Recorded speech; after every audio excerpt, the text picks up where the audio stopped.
Hey folks, thanks for stopping in. Today I'm going to do a video on this Shadow Systems DR920. It's a pretty slick gun, I gotta say. I've got the MR920. I like it. It's a Glock clone. Let me rephrase that. It's an enhanced Glock clone. And then you've got the DR920, which is another enhanced Glock clone. A lot of people get mad at me when I say this is a Glock clone because they say, no, it's not. It's not a Glock. And they're right, it's not a Glock. It's a Shadow Systems. But it is an enhanced clone of a Gen 4 Glock. Anyway, I'm going to get into the video. There's going to be some shooting footage. I'm trying to shorten the length of my videos a little bit.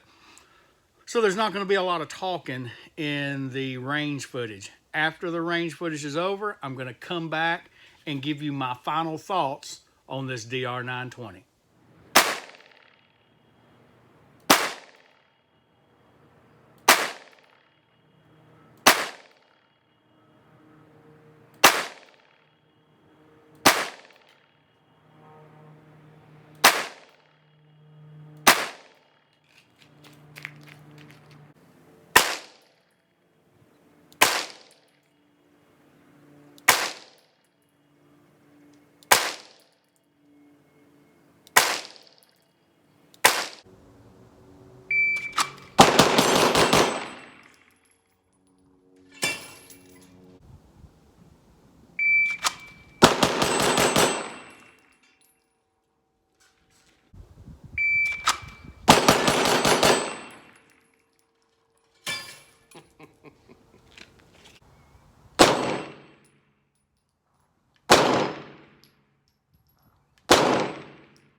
Five, 6, 1.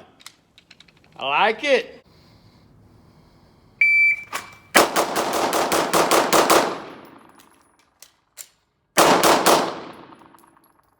Woo, 5, 6, 6. There we go. 118. Got it. That was 121. Got it. 117. Got it. 111. Got it. 111.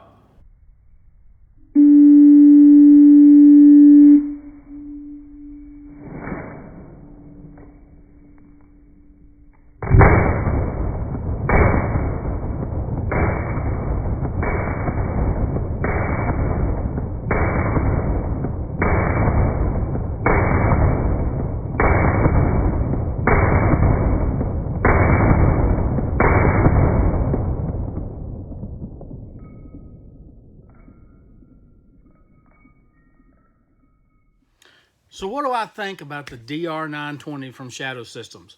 I like it. As a person that likes Glocks, along with multiple other handgun platforms, it's hard not to like it. This is, as I said before, an enhanced version of a Gen 4 Glock. Now, as you can see, that is not chalk or dirt or anything else. That is DNA or skin from my hands. That lets you know how aggressive the texturing is on the grip. I like that. I like a very aggressive texture on my grips, but this isn't so aggressive that it's going to abrade your skin when you're carrying it.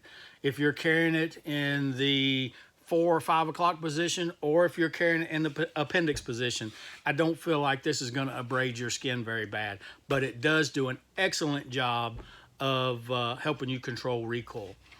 The recoil impulse on this gun, it's different from the MR920. The MR920 is, for some reason, it's a little sharp, just a little.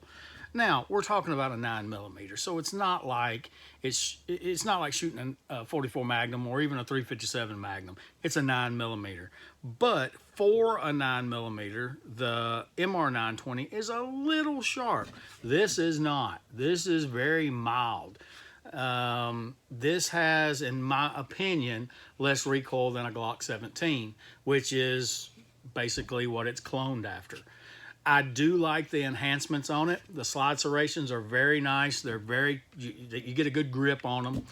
The sights, fantastic. Love the Ameriglow sights. The barrel, it's obviously fit good, because if you'll notice, the very first video footage I had was me shooting the gun at 10 yards, and that's a zoomed in video clip. The circle was about that big around, about the size of a dime.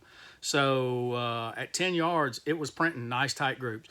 Little bit off to the left, that could have been me, or it could just be that I need to adjust the sights. I don't know, I have to shoot it a little more. The trigger on it, fantastic. Much better than the MR920 trigger. This trigger is a really good trigger. It doesn't have, you can see the take up in it, and then just a little creep right there, and then it breaks. Very nice trigger. Reset on it, nice and short, just a little creep, and then it breaks. This is a good Glock trigger. I like this trigger. The mag release, as you know, I filed it down to where it's flat with the side of the grip, and then I recheckered it. You can see I put some serrations in it. You can see where the meat of my hand digs into the frame, and in return, if that's extended, it gets depressed and the magazines fall out.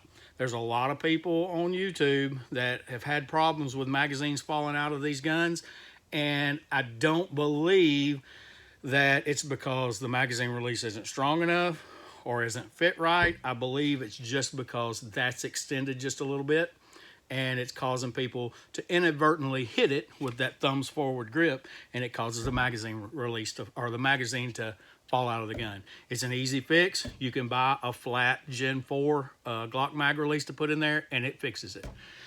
I'm trying to think of anything else with the gun. Reloads with this gun were really fast. I don't know that the magwell made that big of a difference, but for some reason, man, the reloads on this gun were really fast. I enjoyed shooting it. I do have an Olight PL Valkyrie on there. It's the PL Pro. It's the rechargeable one. It held up great. Still working. Never had a problem with any of these. And I ran it out of my own holster that I built with a Safariland attachment. There's not a lot more I can say about the gun. I like it. I do think it's an enhancement or an improved version of a Glock Gen 4. It feels better in the hand with the replaceable back straps. It feels better in the hand. The texturing on it is better than the Gen 4 and Gen 5 texturing. The slide serrations are nice. The barrel seemed to be extremely accurate. The trigger is better. And that optics mount, man, that optics mount is nice. I think I'm going to put my Delta Point Pro on this one and put my Holosun 509T on my Glock 45. So we'll just have to see. But overall, big thumbs up on this gun. Really like it. And for $750, you can't go wrong. Thank y'all for stopping in. Y'all have a good one.